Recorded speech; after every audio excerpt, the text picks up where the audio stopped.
আসসালামু আলাইকুম Imran. Magic English 24 পক্ষ থেকে আপনাদেরকে জানাই শুভেচ্ছা ও স্বাগতম। এর আগে আমরা আলোচনা করেছিলাম যে অ্যাসার্টিভ থেকে আরো বিভিন্ন সেন্টেন্স যেমন ইম্পারেটিভ ইন্টারোগেটিভ আমরা কিভাবে করতে পারি।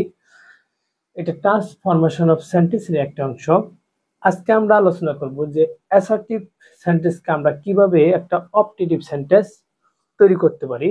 চলেন আমরা প্রথমে দেখে নেই যে অ্যাসার্টিভ রুল নাম্বার 1। প্রথমে আমরা দেখতে পাচ্ছি এখানে দেখেন যে যদি অ্যাসার্টিভ সেন্টেন্সে যদি subject plus auxiliary verb plus main verb plus others থাকে, অর্থাৎ একটা অ্যাসার্টিভ সেন্টেন্সে যদি subject plus auxiliary verb plus main verb plus others থাকে, তাহলে আমরা ওই সেন্টেন্সটাকে অপটেটিভ সেন্টেন্স করব এই ফরম্যাটে। দেখেন প্রথমে আমরা একটা মে নিয়ে নেব। মে নেওয়ার পর যে ওই বাক্যে যে সাবজেক্ট থাকবে সেই সাবজেক্টটা নেব, তারপরে মেইন ভার্ব নেব, তারপরে যা থাকবে আদার্স লিখে দেব। দেখেন যদি আমি এক্সাম্পলে যাই তাহলে দেখবেন আপনারা যে এখানে you will succeed in life, এখানে সাবজেক্ট আছে, এই যে সাবজেক্ট পরে অক্সিলারি ভার্ব, পরে এখানে দেখেন যে মেইন ভার্ব প্লাস আদার্স আছে। তাহলে আমরা কোন ফরম্যাটে করব? প্রথমে নিব আমরা মে, মে, তারপরে কি বলছি ওই বাক্যের সাবজেক্ট ইউ। এখন দেখেন সাবজেক্ট তারপর মেইন ভার্ব, মেইন ভার্ব হলো সাকসিড,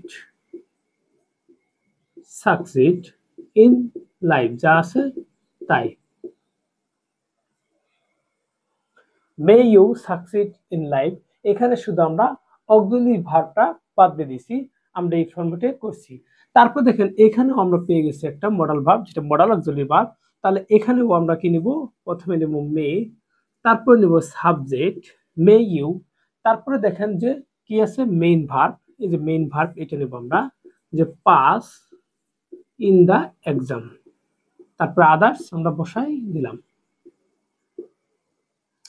এটাও দেখেন ঠিক তেমনই, এখানে আমরা অক্সিলারি ভার্ব পেয়ে গেলাম, এটা হলো ভি1 মেইন ভার্ব। তাহলে দেখেন এখানে আমরা প্রথমে নেব কি মে, তারপর সাবজেক্ট এখানে আল্লাহ,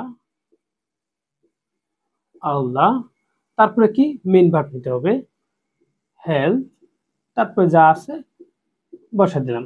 তাহলে আমরা এক ফরম্যাটে রুল 1 এ অ্যাসার্টিভ টু অপটেটিভ সেন্টেন্স কিভাবে করব সেটা শিখে নিলাম।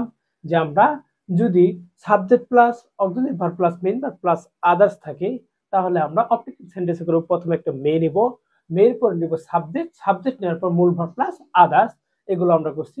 উপরেটা দেখেন যে অ্যাসার্টিভ সেন্টেন্স, নিচেরটা হলো অপটেটিভ সেন্টেন্স। এটা অ্যাসার্টিভ সেন্টেন্স, এটা অপটেটিভ সেন্টেন্স। এটাও দেখেন অ্যাসার্টিভ সেন্টেন্স, এটা অপটেটিভ সেন্টেন্স। আশা করি আপনারা এই rule 1 assertive two optative sentence পরিবর্তন বুঝতে পারছেন। এরপরে আমরা ধারাবাহিক আলোচনা করতে থাকবো, আপনারা সাথে পেজের সাথে যুক্ত থাকবেন, নিয়মিত ক্লাস করবেন, আর এগুলো নোট করে অবশ্যই খাতা রেখে দিবেন। আজ এই পর্যন্ত, সবাই ভালো থাকবেন, সুস্থ থাকবেন, দেখা হবে পরবর্তী ক্লাসে। আল্লাহ হাফেজ।